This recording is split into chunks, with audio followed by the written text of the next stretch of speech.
तेलंगाना के माननीय मुख्यमंत्री Shri Revanth Reddy garu ji, Shri Sanjay Bandel garu, MOS ministry of home, speaker Telangana assembly Shri Gaddam Prasad ji garu, navy chief admiral DK Tripathi, forest and environment minister Shrimati Konda Surekha, MP Konda Reddy garu, MP DK Aruna garu, vice admiral Rajesh Pendharkar, FOC in C eastern naval command, MLA Shri Ram Mohan Reddy garu, MLA Shri Manohar Reddy garu, MLA Shri यादई तया गारू, centre और state government के सारे officials और यहाँ पर मौजूद इस क्षेत्र के रहने वाले अन्य सभी सम्मानित बहनों एवं भाइयों, मुझे इस बात की प्रसन्नता है कि आज नेशनल इम्पोर्टेंस के एक बहुत ही महत्वपूर्ण project very low frequency station का यहाँ पर शिलान्यास हो रहा है। हमारी सैन्य क्षमताओं को विस्तार देने वाला यह इस्टेब्लिशमेंट निश्चित रूप से हमारी आर्म्ड फोर्सेस के लिए बेहद महत्वपूर्ण साबित होगा, ऐसा मेरा पक्का विश्वास है। जब इतने महत्वपूर्ण प्रोजेक्ट का आज यहाँ पर शिलान्यास हो रहा है, वहीं आपको शायद इस बात की जानकारी होगी कि आज ही का दिन भारत के पूर्व राष्ट्रपति और भारत के माने जाने वैज्ञानिक अब्दुल कलाम साहब का आज जन्मदिन भी है। डॉक्टर कलाम साहब ने भारत के डिफेंस सेक्टर में जो महान योगदान दिया है, उसके प्रति हम आभार व्यक्त करते हैं और आज के अवसर पर हम उनकी स्मृति को नमन करते हैं। साथियों, इस वेरी लो फ्रिक्वेंसी स्टेशन के निर्माण से जुड़े सभी स्टेक होल्डर्स को भी मैं अपनी तरफ से हार्दिक बधाई देता हूं। इसके साथ ही मैं तेलंगाना सरकार का और विशेष रूप से तेलंगाना के माननीय मुख्यमंत्री श्री A. रेवंत रेड्डी जी का भी विशेष योगदान के लिए मैं तहे दिल आभार व्यक्त करता हूं। जैसा उन्होंने कहा कि राजनीति का मतलब यह नहीं है कि जो देश हित में काम हो उसे न किया जाए, और बड़े दिल के साथ उन्होंने इस काम को किया है। हम सभी जानते हैं राजनीति केवल सरकार बनाने के लिए नहीं की जाती है, राजनीति यदि की जाती है तो देश बनाने के लिए राजनीति की जाती है। शायद इसी भाव से उन्होंने सहज रूप से अपना पूरा सहयोग प्रदान किया है। साथियों, राजनीतिक दृष्टि से देखें तो तेलंगाना एक नया राज्य है, लेकिन भौगोलिक और ऐतिहासिक दृष्टिकोण से इसका इतिहास कई हजार वर्ष पुराना है। यदि आप प्राचीन इतिहास या मध्यकालीन इतिहास पर नजर डालें तो यह हमेशा से ही एक बहुत ही प्रॉस्परस यानी समृद्ध क्षेत्र के रूप में यह जाना जाता रहा है। चाहे मौर्य साम्राज्य हो, सातवाहन साम्राज्य हो, फिर काकतीय वंश हो, हर काल में यह तेलंगाना का क्षेत्र अपने एग्रीकल्चरल एडवांसमेंट और आर्किटेक्चर कंट्रीब्यूशन के लिए सारे देश में जाना जाता था। सिर्फ प्राचीन काल ही नहीं, बल्कि मैं मानता हूं कि आधुनिक काल में भी तेलंगाना राज्य राष्ट्र की प्रॉस्पेरिटी में, राष्ट्र की समृद्धि में अपना बहुत बड़ा योगदान देता रहा है। साथियों, प्राचीन काल से लेकर अब तक तेलंगाना की प्रॉस्पेरिटी के पीछे मैं सिर्फ और सिर्फ एक ही कारण देख पाता हूं, और वह है यहाँ के लोगों की कड़ी मेहनत, यहाँ के लोगों का कड़ा परिश्रम। मुझे कई मौकों पर तेलंगाना आने का अवसर मिलता रहता है और यहाँ के लोगों से बातचीत करने का भी अवसर मिलता रहता है। इसके अलावा रक्षा मंत्रालय में या फिर आर्म्ड फोर्सेज में भी तेलंगाना के कई अधिकारियों से मुझे बातचीत करने का समय समय पर अवसर मिलता रहता है। तो मैं उनमें एक चीज जरूर देखता हूं, वह देखता हूं उनकी हार्ड वर्किंग, उनकी कड़ी मेहनत। इस क्षेत्र के लोगों के अंदर काम करने के प्रति गजब की कर्मठता देखने को मिलती है, इसलिए इस क्षेत्र के लोग भी अभिनंदन के पात्र हैं। मैं मुख्यमंत्री श्रीमान रेवंत रेड्डी जी से कहना चाहूँगा कि आप बड़े भाग्यशाली हैं कि आप इतने मेहनती लोगों का प्रतिनिधित्व कर रहे हैं और आप यहाँ के मुख्यमंत्री हैं। साथियों, जब यह वेरी लो फ्रिक्वेंसी स्टेशन अपने निर्माण के बाद यह काम करना प्रारंभ कर देगा, यानी जब फंक्शनल हो जाएगा, तो हमारे मैरीटाइम फोर्सेज के लिए अनेक दृष्टि से यह बहुत ही महत्वपूर्ण सिद्ध होगा। मेरी नज़र में इस प्रकार के हाई टेक इंफ्रास्ट्रक्चर सिर्फ एक मिलिट्री इस्टेब्लिशमेंट ही नहीं होते, बल्कि इनका स्ट्रेटजिक रोल, रणनीतिक भूमिका इन्हें नेशनल इम्पॉर्टेंस का स्वाभाविक रूप से दर्जा देती है।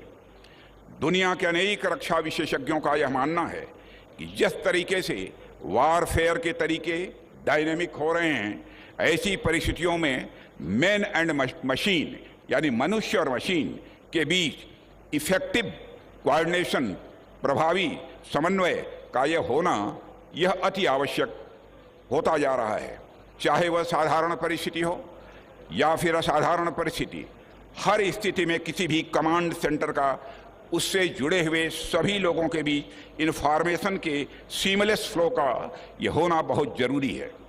और इस प्रकार के कम्युनिकेशन के लिए ऐसे सेंटर्स मैं मानता हूं कि बेहद इम्पॉर्टेंट होते हैं।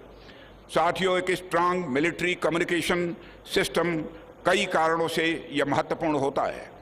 इफेक्टिव कम्युनिकेशन किसी भी कॉम्प्लेक्स ऑपरेशन के कोऑर्डिनेशन में यह बहुत ही आवश्यक हो जाता है, और यह मिशन में शामिल पर्सनल के रोल, रिस्पॉन्सिबिलिटी और उस मिशन के ऑब्जेक्टिव्स के प्रति उनकी अवेयरनेस, उनकी जागरूकता को यह लगातार बढ़ाता रहता है। एक क्लियर और सिक्योर कम्युनिकेशन चैनल न केवल टाइमली और इफेक्टिव डिसीजन मेकिंग में वह मदद करता है, बल्कि कमांड के ऑर्डर्स को फील्ड फॉर्मेशन तक पहुंचाने और सबऑर्डिनेट से फीडबैक प्राप्त करने के लिए भी यह एक महत्वपूर्ण माध्यम होता है। साथियों, दूसरी ओर जब सोल्जर्स अपने को पूरी तरह से इन्फॉर्म्ड और इंक्लूडेड पाते हैं, तो उनके मोरल और यूनिटी को बहुत ही बढ़ावा मिलता है। किसी भी युद्ध स्थल या ऑपरेशनल एनवायरनमेंट में यदि पूरी इंफॉर्मेशन अवेलेबल हो, तो इसका सेफ्टी और स्टडी दोनों पर काफ़ी पॉजिटिव इम्पैक्ट होता है। इन सब बातों के अलावा क्राइसिस मैनेजमेंट की अवस्था में एक क्लियर कम्युनिकेशन चैनल तो एक रामबाण की तरह यह काम करता है, और ऐसा तब और यह आवश्यक हो जाता है जब सिचुएशन बहुत ही डायनेमिक हो, यानी बहुत ही गतिशील हो, और रिस्पांस टाइम जब बहुत कम होता है। यह सब बातें ऐतिहासिक रूप से सिद्ध हैं, और हम इतिहास से सीखते हुए भविष्य की सुरक्षा और समृद्धि के लिए लगातार हम सभी प्रयासरत हैं। साथियों, कम्युनिकेशन के महत्व को जब मैं ऐतिहासिक रूप से सिद्ध कह रहा हूं, तो यह ऐतिहासिक कहने का मेरा मतलब मानव सभ्यता के प्रारंभ से ही है। मानव इतिहास के पन्नों को आप पलटें तो आप यह पाएंगे कि पूरी मानव सभ्यता का जो इवोल्यूशन हुआ है, जो विकास हुआ है, वह एक तरह से कम्युनिकेशन और इवोल्यूशन के आधार पर हुआ है। जब भाषा का आविष्कार नहीं हुआ था, तब भी मानव किसी न किसी माध्यम से आपस में कम्युनिकेट करता था, यानी एक दूसरे से बातचीत करता था किसी न किसी माध्यम से। आपने देखा होगा कि भीमबेटका जैसे अनेक प्राचीन स्थलों पर आदि मानव के द्वारा ऐसे चित्र बनाए गए हैं जिसमें वह इशारों के माध्यम से कुछ कहना चाहते हैं। यह इशारों के माध्यम से कुछ कहना कम्युनिकेशन का ही एक उदाहरण है। धीरे धीरे सभ्यता का विकास हुआ तो मानव ने कम्युनिकेशन के सिस्टम को और डेवलप किया, और भाषा का आविष्कार हुआ, फिर लेखन प्रणाली का विकास हुआ। उसके बाद एक जगह से दूसरी जगह तक मैसेज को पहुंचाने के लिए कबूतरों का भी इस्तेमाल किया जाने लगा, घोड़ों का भी इस्तेमाल किया जाने लगा, एक स्थान से दूसरे स्थान को संदेश भेजने के लिए। आधुनिक युग में यदि हम देखें तो संदेश पहुंचाने के लिए पोस्ट सिस्टम का यूज किया जाने लगा। किसी राज्य के अंदर या किसी देश के अंदर या फिर एक देश से दूसरे देश में भी चिट्ठियों का आदान प्रदान, लेटर्स का आदान प्रदान यह किया जाने लगा। आपस में भी कुछ लोग, आप में से भी यहाँ पर कुछ लोग होंगे जिन्होंने ब्लू कलर में आने वाले इनलैंड लेटर्स, अंतर्देशीय पत्र को आपने देखा होगा। पहले उसका भी प्रयोग किया जाता था। हमारे यहाँ तो दुनिया की वन ऑफ द ओल्डेस्ट, सबसे पुरानी और वन ऑफ द लार्जेस्ट, बड़ी डाक व्यवस्था, पोस्टल सिस्टम अभी भी पाई जाती है, दुनिया में और किसी देश में नहीं है। इसके अलावा समय के साथ साथ फैक्स मशीनों के माध्यम से भी सूचनाओं को तुरंत भेजने का इंतजाम किया गया। उसके बाद इंटरनेट का जमाना आया तो कम्युनिकेशन का यह माध्यम ईमेल तक पहुंच गया, और आज तो हम इतने अधिक डेवलप्ड युग में जी रहे हैं, डेवलप्ड एरा में जी रहे हैं कि हम व्हाट्सएप, टेलीग्राम और अन्य माध्यमों से खुद ही जो इन्फॉर्मेशन जिसके पास भेजना चाहते हैं उसके पास कुछ सेकंड्स में ही भेज पा रहे हैं। साथियों, आज हमने अपने कम्युनिकेशन के साधनों को इतना विकसित कर लिया है कि हम स्पेस में सैटेलाइट भेज रहे हैं। उसके माध्यम से दुनिया के एक कोने में बैठा हुआ आदमी दुनिया के दूसरे कोने में बैठे हुए आदमी से न सिर्फ बात कर सकता है बल्कि उससे लाइव भी देख सकता है। आज से कुछ दशक पहले जो चीज़ कल्पना लगती थी आज वह सच्चाई बन गई है, यथार्थ बन गई है, और ऐसा सिर्फ और सिर्फ कम्युनिकेशन के दम पर ही यह संभव हो पाया है। कहाँ तो मानव पहले अपने घर परिवार और गांव तक सीमित रहता था, और कहाँ आज हम देश दुनिया की खबरों को अपनी जेब में लेकर घूमते हैं। इतनी बड़ी प्रगति सारे भारत में ही नहीं सारे विश्व में हुई है। साथियों, कम्युनिकेशन के इतिहास में यदि हम पिछले 1-2 दशकों पर नजर डालें तो इस दौरान जो प्रोग्रेस हुई है अब तक की सारी प्रोग्रेस पर यह भारी पड़ती है। कम्युनिकेशन में जब एडवांस टेक्नोलॉजी का रोल कहीं ज़्यादा बढ़ गया है, कोविड के दौरान हम सब ने यह देखा होगा, जब लॉकडाउन था तो उस समय भी स्कूल, कॉलेज आज सभी जब बंद हो चुके थे, उस समय भी यह संचार व्यवस्था, कम्युनिकेशन के नए माध्यम का ही एक करिश्मा था। उसी का कमाल था कि शिक्षा व्यवस्था पर, चिकित्सा व्यवस्था पर और जरूरी सेवाओं पर कोई ज़्यादा नेगेटिव इम्पैक्ट नहीं पड़ने पाया। टेली एजुकेशन के माध्यम से विद्यार्थी घर बैठे शिक्षकों से ज्ञान प्राप्त करते रहे, और इसके अलावा डॉक्टर से सलाह मशविरा करने के लिए भी टेली कंसल्टेशन की प्रणाली भी काम में लाई जाती रही है। यह कम्युनिकेशन की ही भूमिका है साथियों कि अब हम सिर्फ आपस में ही नहीं बल्कि इंटरनेशनल लेवल पर भी इंफॉर्मेशन का आदान प्रदान कर रहे हैं। साथियों, आज हम जिस वेरी लो फ्रिक्वेंसी स्टेशन की स्थापना करने जा रहे हैं, यह हमारे मैरीटाइम फोर्सेस के लिए कम्युनिकेशन स्थापित करने की कड़ी में हमारा एक बहुत ही महत्वपूर्ण प्रयास है, और ये हमारी आर्म्ड फोर्सेस के कमांड सेंटर्स के साथ समुद्र में तैनात हमारी शिप्स और सबमरीन्स के बीच एक स्ट्रांग और रियल टाइम कम्युनिकेशन यह डेवलप करेगा, और यह स्टेशन हमारे मैरीटाइम इंटरेस्ट को सिक्योर करने की इसी विजन के साथ, इसी दृष्टिकोण के साथ बनाया जा रहा है। साथियों, कई बार हमारे पास इक्विपमेंट भले ही ज़्यादा हों, मैन पावर भले ही ज़्यादा हो, लेकिन उस स्थिति में भी अगर हमारे पास सटीक सूचना नहीं है, सटीक इन्फॉर्मेशन नहीं है, और हमारे बाकी के सेंटर्स के साथ हमारा अच्छा कम्युनिकेशन नहीं है, तो हमारे लिए निर्णय लेने में बड़ी दुविधा उत्पन्न होती है। मेरे कहने का अर्थ यह है कि एक सिक्योर और रियल टाइम कम्युनिकेशन का न होना हार और जीत के बीच एक निर्णायक फैक्टर साबित हो सकता है। इसलिए इस वेरी लो फ्रिक्वेंसी स्टेशन का महत्व है। साथियों, हमारे पास रियल टाइम कम्युनिकेशन न हो तो लाख एसेट्स होने के बावजूद हम बढ़त हासिल किसी भी सूरत में नहीं कर सकते हैं। इसलिए मैं समझता हूं कि हमारे कम्युनिकेशन सिस्टम का मजबूत होना उतना ही इम्पॉर्टेंट है जितना इम्पॉर्टेंट हमारे लिए मिलिट्री इक्विपमेंट का होना है। साथियों, आज हमारी नेवी के पास बड़ी संख्या में शिप्स हैं। मैं नंबर नहीं बतलाना चाहता हूं, बड़ी संख्या में हमारी नेवी के पास इस समय शिप्स हैं। इसके अलावा भी ऐसे अनेक प्लेटफॉर्म्स हैं जो डीप सी, गहरे समुद्र में कार्यरत हैं। भारतीय नौसेना के अनेक जहाज व अन्य प्लेटफॉर्म पूरे इंडो पैसिफिक रीजन में फैले हुए हैं।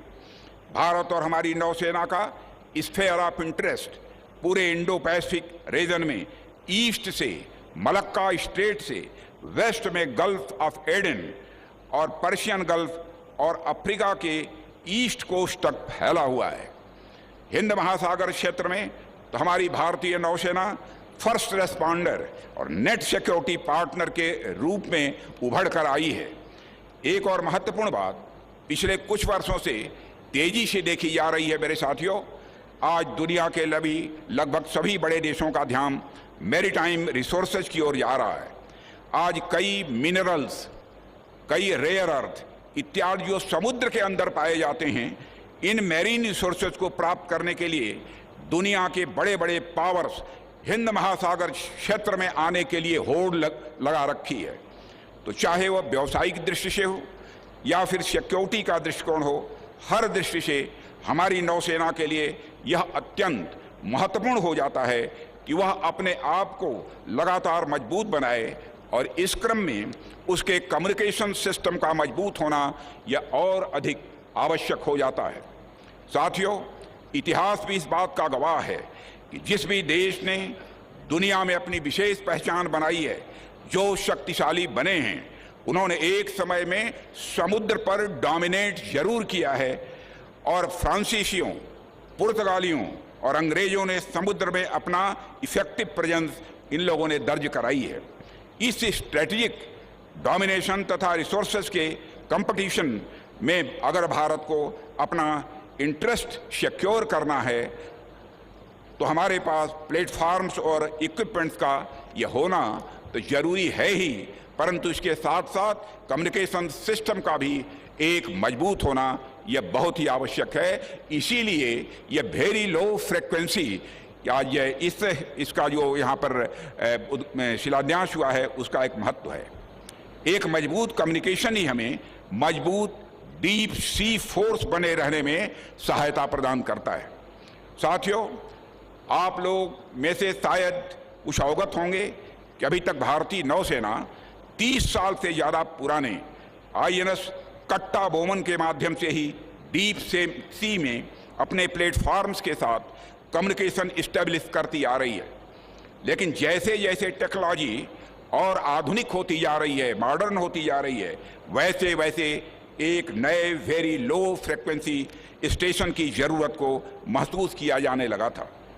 यह वेरी लो फ्रिक्वेंसी स्टेशन हमारी नौसेना की इस आवश्यकता को पूरा करेगा, ऐसा मेरा पक्का विश्वास है। यह पूरी तरह मॉडर्न टेक्नोलॉजी पर आधारित होगा। यह न सिर्फ हमारी वर्तमान ज़रूरतों को पूरा करेगा, बल्कि आने वाले समय में भी टेक्नोलॉजिकल दृष्टिकोण से, तकनीकी दृष्टिकोण से भारतीय नौसेना को तथा हमारे मैरीटाइम फोर्स को और अधिक मजबूती प्रदान करेगा। साथियों, मैं अनेक मंचों से इस बात का जिक्र पहले भी कर चुका हूं कि हमारे वर्तमान के जो भी कार्य हों वह सिर्फ कुछ समय को ही ध्यान में रखकर नहीं किए जाने चाहिए, बल्कि हमारा दृष्टिकोण फ्यूचरिस्टिक होना चाहिए। भविष्य की ओर हमें बराबर अपनी नज़र रखनी चाहिए।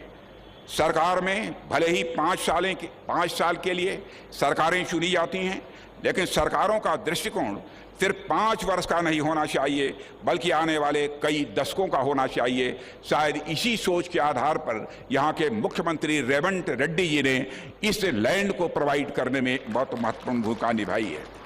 ठीक उसी प्रकार टेक्नोलॉजी के क्षेत्र में भी हम यदि कोई स्टेशन या फिर कोई मिलिट्री इस्टेब्लिशमेंट स्थापित करते हैं तो उसको हम सिर्फ कुछ समय के लिए ध्यान में रखते हुए इस्टेब्लिश नहीं करने चाहिए, बल्कि हमें इस बात का ध्यान रखना चाहिए साथियों कि आने वाले कई डिकेड्स तक, कई दशकों तक किस प्रकार से वो हमारी मिलिट्री स्ट्रेंथ, हमारी सेना की ताकत को अपनी सेवाएं वह दे पाए।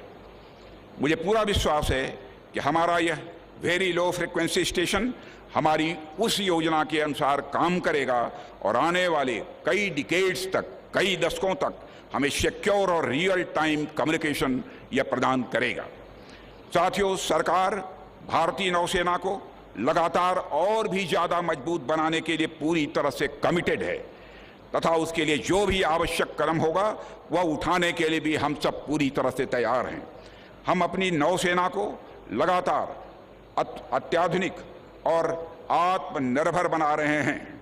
और साथियों, मैं इस मंच के माध्यम से एक और बात का यहाँ पर आप सबके बीच जिक्र करना चाहूँगा। मेरे संज्ञान में, मेरी जानकारी में यह लाया गया है कि इस प्रोजेक्ट को लेकर यहाँ आसपास के कुछ लोगों के मन में कुछ शंकाएं पैदा करने की कुछ लोगों ने कोशिश की है।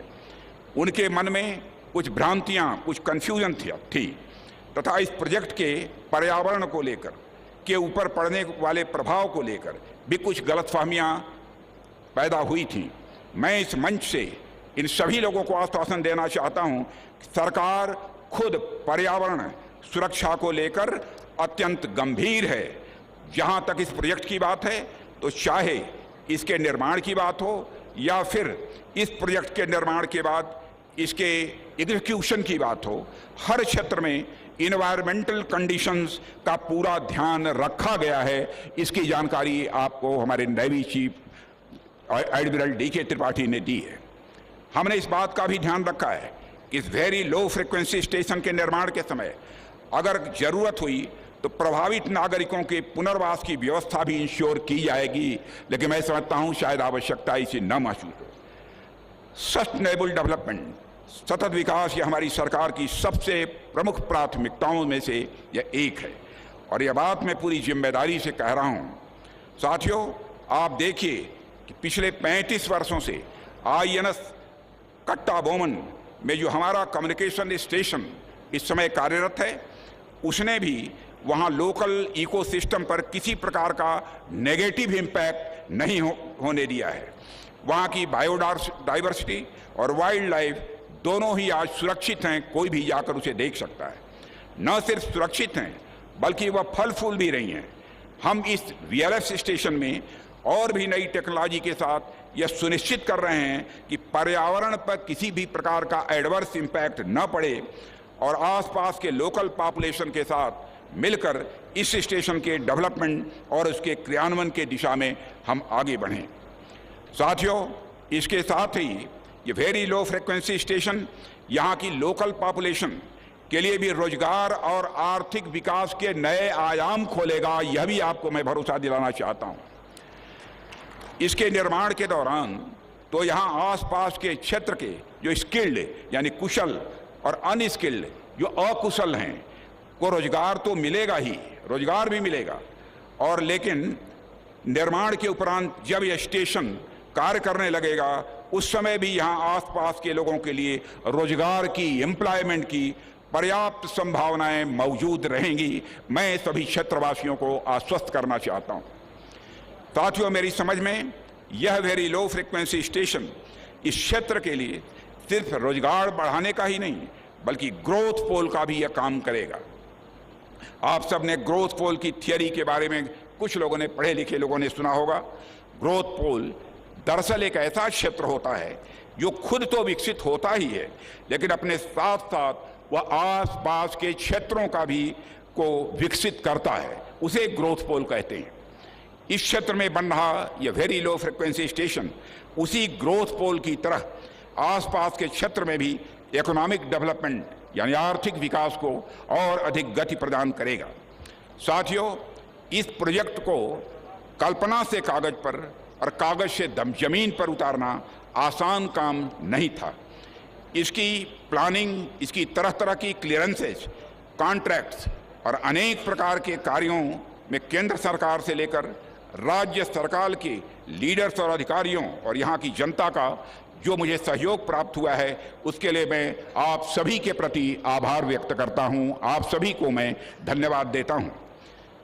मैं यहाँ की लोकल कम्युनिटी का, यहाँ रहने वाले लोगों का विशेष आभार व्यक्त करता हूँ क्योंकि आपके सहयोग और आशीर्वाद के बिना यह प्रोजेक्ट किसी भी सूरत में पूरा नहीं हो सकता था।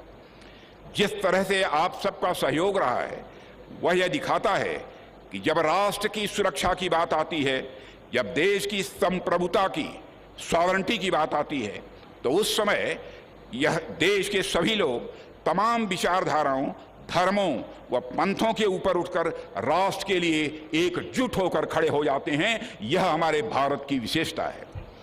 यहाँ तक कि अलग अलग राजनीतिक दल भी, जिनकी अलग अलग विचारधाराएं हैं, वह बाकी समय भले ही अलग अलग हों, लेकिन बात जब देश की सुरक्षा की आती है तो हम सभी एक मंच पर इकट्ठा हो जाते हैं, जैसे आज हम सबको एक मंच पर इकट्ठा आप यहाँ पर देख रहे हैं। चाहे वह अलग अलग राज्य की सरकारें हों, क्षेत्रीय दल हों, राष्ट्रीय सुरक्षा के मुद्दे पर यह सभी एक हो जाते हैं। इसका सबसे बड़ा उदाहरण मैं समझता हूं यह आज का कार्यक्रम है।